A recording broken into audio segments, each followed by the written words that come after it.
Hi everyone, this is Lisa from audiblemarketing.com. A quick video about showing you how to set up Pamela for Skype. Just change some of the settings to make it best quality and best usability for recording Skype interviews for podcasting. I'm doing this especially for my friend Mud, who I know online. She's in Canada, in Montreal in Canada, and you may know her better as Ozamea. That's not with my best French accent, but hopefully you'll know who I mean. Certainly, I hope Oza knows who I'm talking about. And she had a question. She's just bought Pamela for Skype, and people were saying to her, a really good thing to do would be to record your interview so you're on one track and the other person is on a different track, and we'll talk about that in just a moment. So I'm going to just show you some quick settings to sort out first before you get to that point. Now the first thing is you want to make sure that your Skype settings are set up first. You want to go to Options,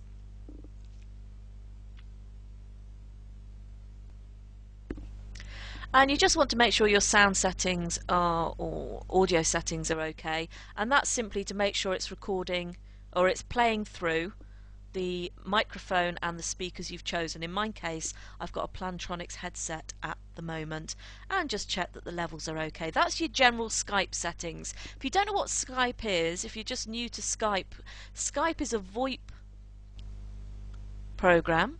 It's something you set up on your computer, and basically you can chat to anybody anywhere in the world for free as long as they have Skype. So you can do Skype to Skype calls.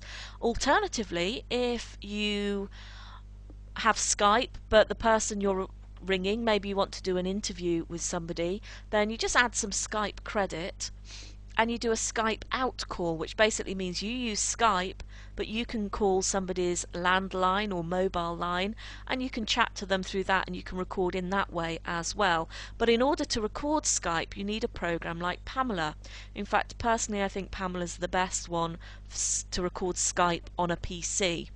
And I am on a PC. Oza, I forgot to check whether you were Mac or PC, so what you're seeing may look slightly different if you're on a Mac, but for PC Pamela for Skype is the best. If you're on a Mac, Pamela I believe works on Mac anyway, or you might want to use Call Recorder, which works for Mac as well. Now we're going to set up our settings, and you can either go to let's see, where is it, Sound here, because we're going to do our sound settings first, or just go to Tools and Options. It's easiest. I'm doing sound first. This isn't the main thing I wanted to show Oza, but just to get your settings right for Pamela as well. So we're going to go to the sound setting on the left. You've got your options panel. Just want to make sure that my input device, my microphone, is being read as my Plantronics headset, and that my output device is also the same.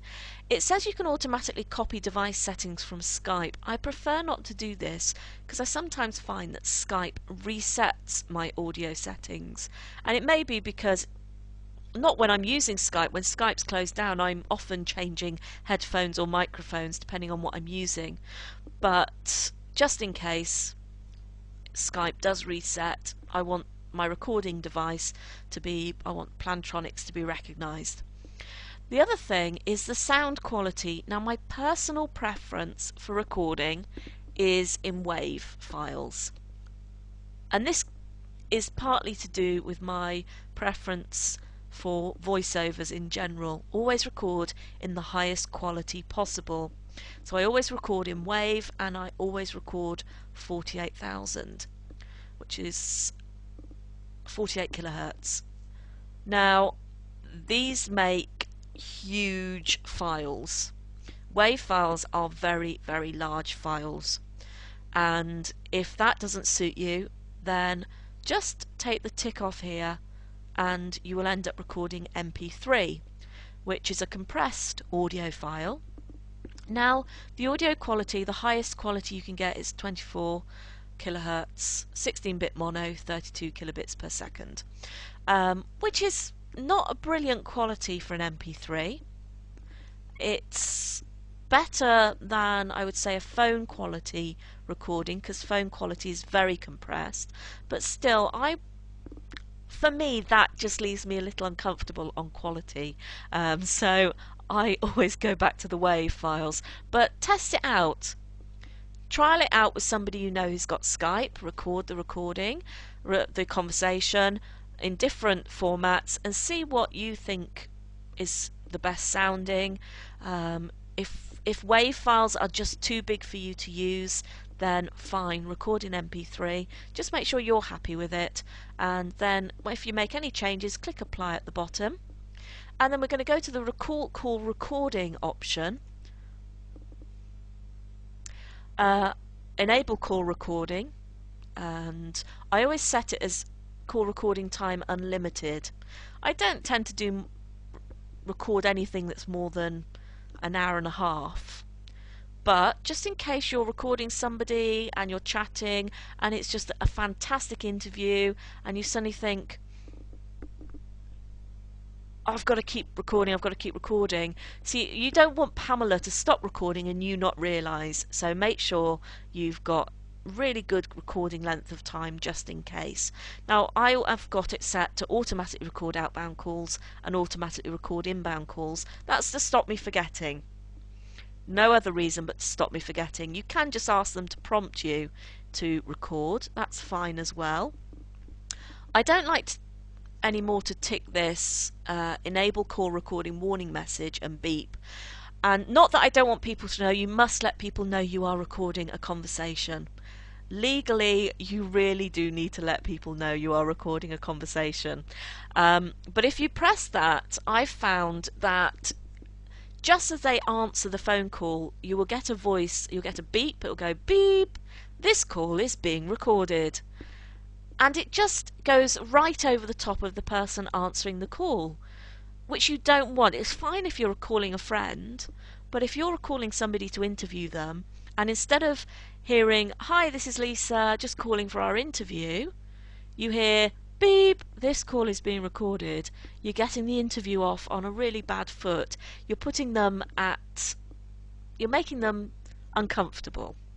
And although you do need to tell them that you are recording the call, it's best not to have that message going over your introduction to them. So I disable that, and you can set up a call recording folder, but don't worry, there is a default one. Pamela will save your recordings anyway. Now, additional, this is the bit I wanted to show. This can set your microphone settings and your speaker settings, that's fine. Two-way call recording mode. You can save the sound as one mono channel, or you can save it in stereo mode. Why do you want to save it in stereo mode? Well, you want your recording to be on one channel and the person you're talking to be on the other channel. The reason being that all sorts of things could be going on with their audio that aren't happening to yours, or vice versa. You could be louder, they could be softer. Hopefully your quality of sound is better because you are going straight from microphone directly into your computer, whereas they're coming down the Skype phone line. It's digital, but you know what I mean, the idea of there being a phone line through. So their quality is probably going to be reduced. They could have weird sounds, background sounds on theirs. So if you have them in separate streams, you can deal with them separately without having to change everything. So if you're louder than they are, you can make them louder without making you louder again. Or if they've got background noise, you can do a noise reduction on their channel without having to alter your channel. Oza, I hope that makes sense to you. I hope it makes sense to all of you, but Oza, if you're not seeing that, it may be if you're on a Mac you're seeing something slightly different, but if you still can't see how to do what I've just shown you, then take some screenshots and I'll see if I can sort out the problem.